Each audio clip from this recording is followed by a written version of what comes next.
silly child killers, fight for your heads. Loud whisperers, fight for yourselves. Glorious defenders, and fight for what's left. You brick throwers.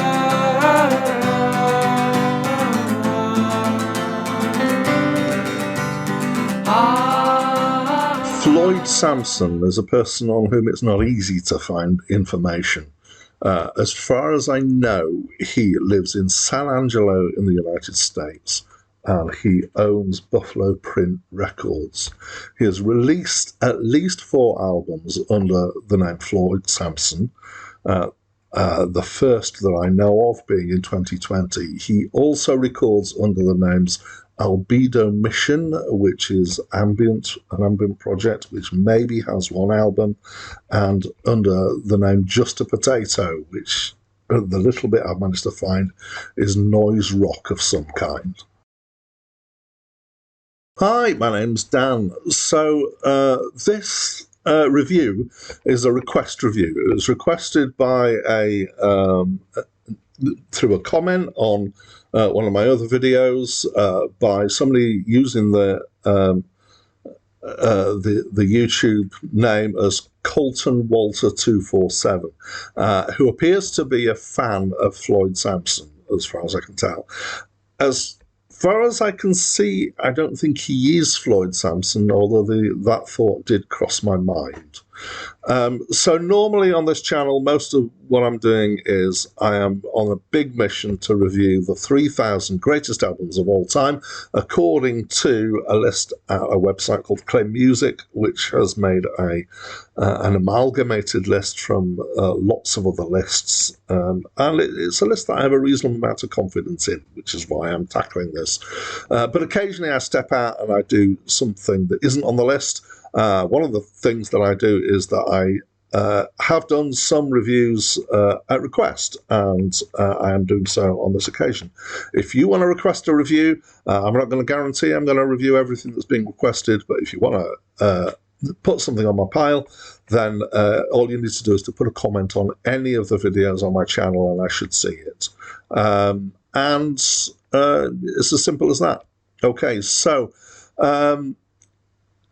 Floyd Samson, I don't know much about him. He seems to be very low profile, and actually, I don't know how many albums this is. I think that his stuff is basically self-released, but he does have a name effectively for his publishing company, which I think is probably just him.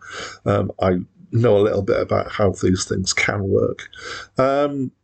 I'm also aware that this is potentially a review which will be seen by the artist. So if that's the case, hi Floyd, I hope I don't disappoint you too much, or you know that you just accept what I'm going to say, which is just my opinion anyway.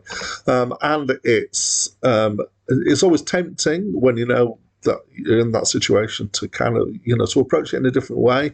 I'm going to try very hard not to, and just to, give my opinion as I would with any album for, the high profile acts or medium profile that I've been reviewing. As far as I know, only twice in the past have my reviews been actually seen by the artist who made the album that I've reviewed. So yeah, it's quite interesting for me if you do. If you don't, obviously you don't get to hear this, so there's no point saying anything about that. So right, let's get into the review. I would describe this, probably the closest description is lo-fi indie rock.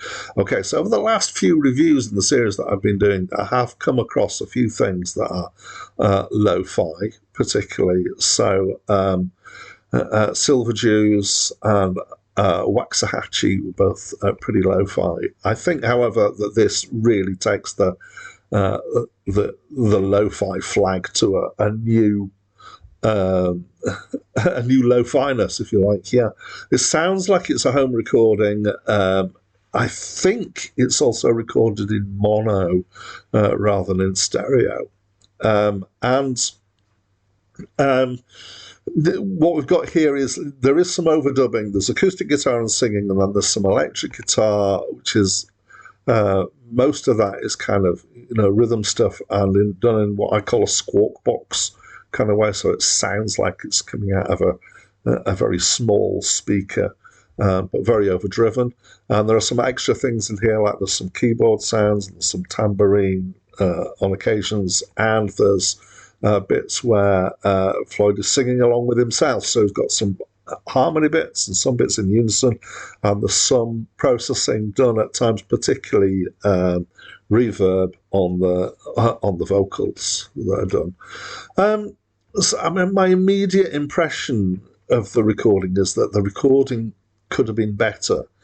So I don't know what equipment he's using, and I don't know how deliberate the extreme lo-finess of it is from his point of view. There is potentially an issue, I think, though, with it, that there's a kind of point in which that if it started to get better recorded, people might actually find the quality of the recording more of an issue. At the moment, it's kind of lo-fi, and you accept that, and you accept that things are not, done to perfection, produced, and made to sound rich and alive, and things like that.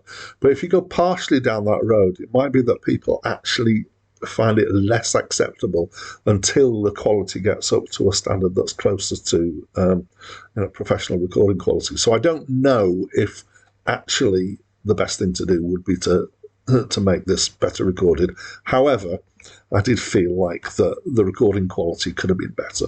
So there's a mixture of lengths and to the tracks and the feels of the tracks. It kind of ranges from fairly straightforward acoustic-ish, kind of, I guess, light rock in some ways. Singer-songwriter might be another way to say it. To kind of verging on prog rock in some ways. So the longest track is the Ballad of O.C. Fisher, which is 15 minutes long. There's quite a lot of different sections in it. There are some bits that have got some fairly complex rhythms going on here, and it definitely feels like it's starting to get into the prog rock kind of area with this. Added to that, his singing on that track sounds like he's trying to emulate Jethro Tull. Ian Anderson from Jethro Tull has a particular way of singing. So Floyd's singing on that track isn't quite as extreme as Ian Anderson's, but it is going in that direction with some extra syllables in and kind of breaking stuff up. Talking about the singing's pretty decent. He can sing in quite a few different styles, and he uses that. I would say he's not always in tune. I think that's, again, a feature of the lo-finess of the recording. Similarly, the guitars are not necessarily spot on in tune.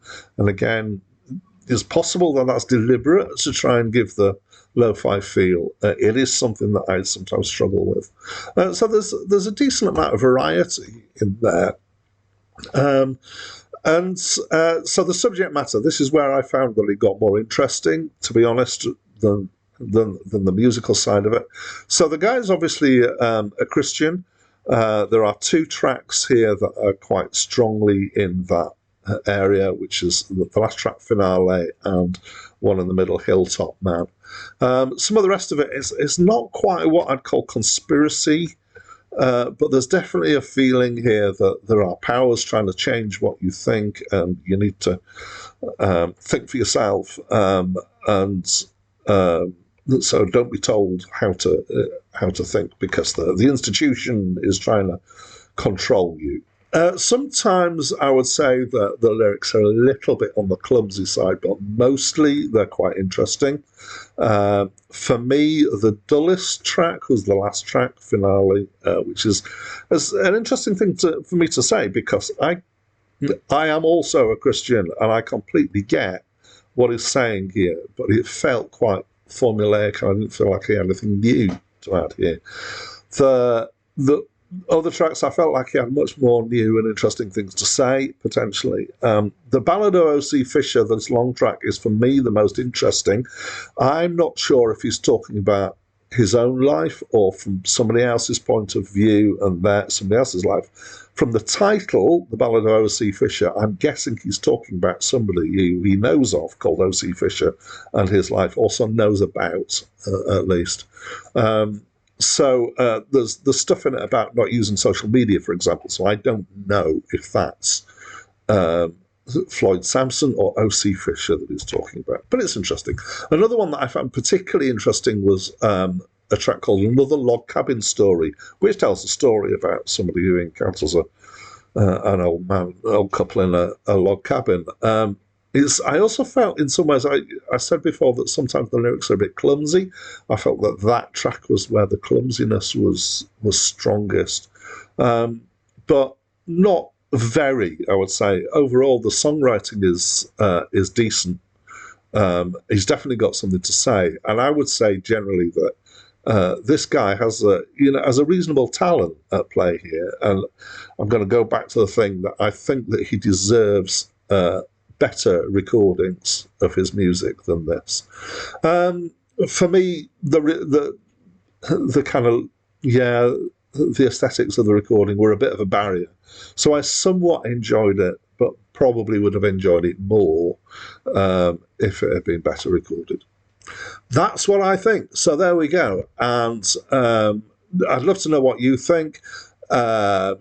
Colton Walter, I hope you enjoyed my review. I hope it doesn't make you feel like I've trodden on anything that I shouldn't have done. But for anybody, I'd love to know what you think. So, go and listen to this. Get him some more listeners. And that's it from me for now. I slid down the mountainside and crashed into a log cabin. I met an old man living with his wife. Said I was sorry and was on my way to leaving, but then they asked me to explain my life.